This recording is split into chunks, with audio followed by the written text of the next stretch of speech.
Hello and Happy New Year. This is the podcast where we have a coffee with the world's most interesting writers to inspire your reading and your writing. And it's all crafted and curated by me, Liam Bishop.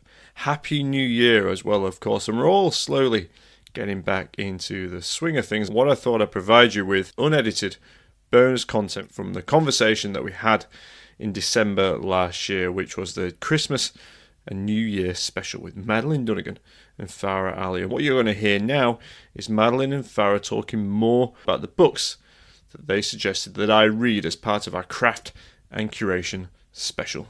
Madeleine Dunnigan's book Jean will be published by Daunt Publishing this month, and Farah Ali's Telegraphy will be published by CB Editions. And then come back in a couple of weeks and we'll be having a coffee with another one of the world's most interesting writers. Welcome back to the Ripping Pages. We're here with Farah Ali and Madeleine Dunnigan talking about their novels and some novels that they recommended to me. And I'm going to talk about those right now. So, John McGurn, That They May Face the Rising Sun. Madeleine, you recommended to me that I read that book. Why did you recommend that? I just think it's one of the most beautiful books ever written. It's an incredibly slow, thoughtful, and poised novel. It's the last novel that John McGahern wrote. It's set in County Leitrim, and it's a couple who have moved into a house there and taken over the farm and set over a year. So something that I love about this novel is the way it handles time and the way it handles human relations, and both of those are evoked through patterning. So you will see there's a lot of repetition in the novel. It's not self-conscious, it's not drawn to it. There are whole conversations that are repeated in the way that that happens in life. You know, the kind of the play and the role play of conversations. Every time main characters pass the lake, a heron rises from it. There's descriptions of the house in the same way, and I found that actually completely revolutionary in that, you know, sitting at my desk and trying to think of like another way to say the sky is blue or the window is big, and actually the power of repetition and the beauty of it. And that is not to say that any of the prose is prosaic or mundane.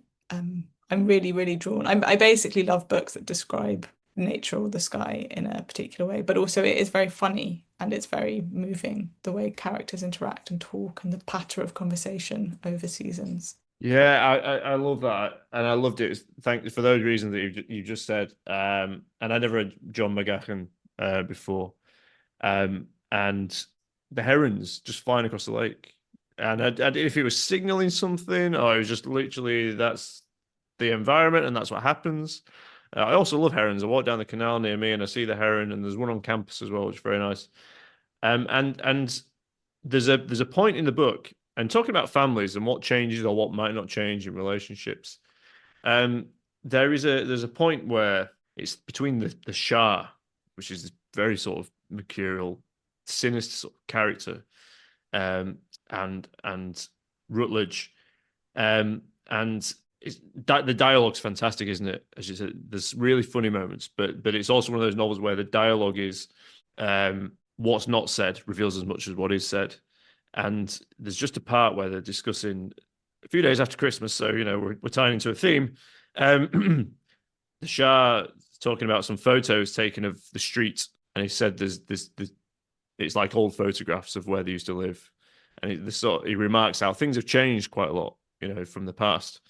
And it says changes, the Shah remarked stonily. And then Rutledge echoed, nothing but change. And it was in that moment where I was like, there's this brilliant sense of how the world does change, but also how it doesn't change. And for your novel, there are these moments where Jean, they go to the forest quite a lot, or he'll jump in the pool. And the landscape has this quite, I wouldn't say it's not transformative, but it has quite a mythical, symbolic quality to it.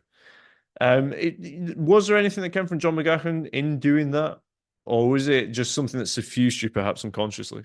I so wish my writing was like John McGahern's. I read it quite late in my drafting process. I was lent it by my boyfriend's mother.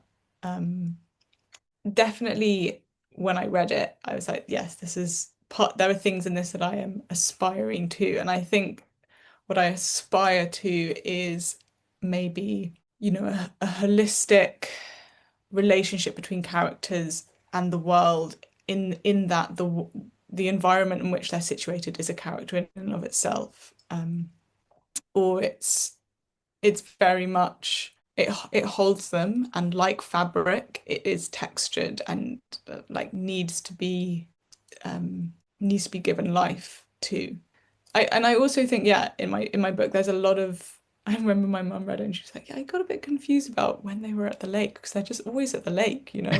So you probably couldn't like you get a kind of like scrambled sense of a timeline maybe Yeah, because it is yeah, yeah. always hot and it is always at the lake and the flies are always buzzing and the butterflies are always floating around and they're always stoned. So it's this kind of like hazy world. But there's definitely something I would love to do that John McGahern does that I don't think I could say I've achieved, but these minute shifts in the landscape, but this sense of groundingness in the book Mm, because of that. And I think Virginia Woolf does it very well as well in mm, all of her novels, and in particularly The Years. Every yeah. chapter opens with just a description of the sky or just a description of landscape. And I suppose that is a very powerful anchor for Mm. for us and for characters. Yeah, and it was though sometimes I got a sense of the characters in they had nothing else to do really but watch. There's not loads going on, in County like Leitrim. So there's what else is to do but watch the landscape, but also what are these shifts telling us?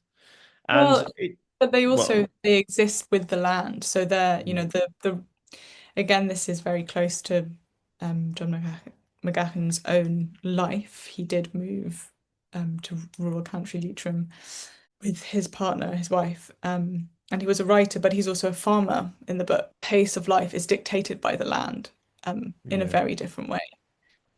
So yeah, there are periods when there isn't anything to do, and then there are periods of like great activity because you've got to make hay while the sun is shining, literally.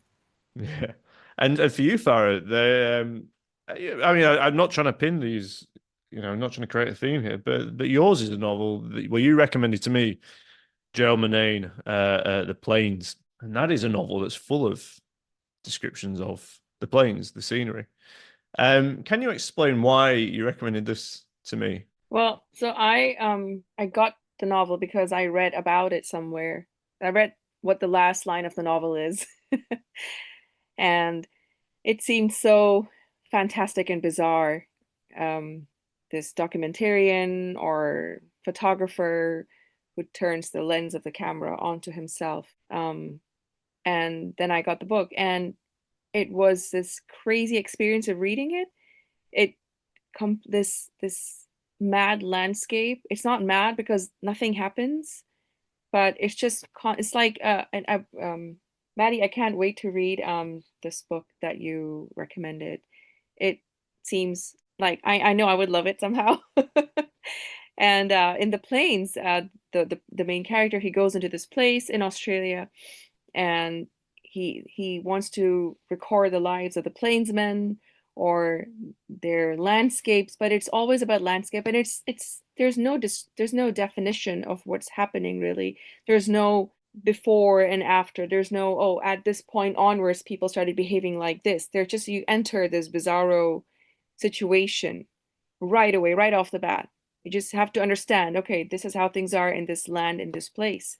um and yeah, there's like minute descriptions of obsession with placing the camera and where he's going. And that's the reason I asked, uh, Liam, that maybe he could read that. But I remember reading Tom McCarthy's Remainder a few years ago, and it also obsessively talks about how this main character who has this crazy accident and he can't remember, then he's paid out like a lot of money by the corporation, and he uses all of it to hire actors and camera people and everything just to enact the moment when it happened. And the book has a lot of repetition in it, Mm. but it's just massively, deeply obsessive. So I love it when that's all the book is about, you know, something completely Yeah, obsessive, just a world of itself. yeah. These sceneries that and Remained is an interesting one because it's about these scenes where does the repetition reveal anything? Do we ever find anything? Is there something that sense of reality? What is reality and what is beneath the surface of? And there's a line I think. There's a line from Renane, but one of what he says, he describes himself as the main character. I am equipped to film this landscape and reveal it to others. And I don't know if he ever does really. I don't know if he has can or don't know if he has the possibilities of doing so. Yeah, but it's exactly what you said, Liam, is that obsession to finding what's behind the thing. Mm. What is like constantly scraping away at like some crazy itch, you know, which you can, you know, not really get rid of. Just like this almost possessed by the thought of like, yeah. I guess my final question then for you both is, what do these two books then for you say about you as a writer? Madeline is wincing at that one. I think they say that I'm new, It's my first one. So I'm a new writer. No, as me as a writer, I don't know. I think I'm still figuring out who I am as a writer. And that's completely fine. I'm sorry not No, to. I like it. I apologize for trying to make a big ball statement. I think that's really important for new. I think that all writers are doing that. I speak to a lot of writers, and they are all still doing that, figuring out who they are Yeah. and where they're going and what they're doing with, whether the Booker Prize listed or not. So I think that's a really important message for anyone that is listening. And how about you, Farah? What does this book say about me? I don't really know. I think in this book I let myself talk about things that I am deeply always interested in, visions and illnesses and bodies and unwellness, you know, general fun stuff like that.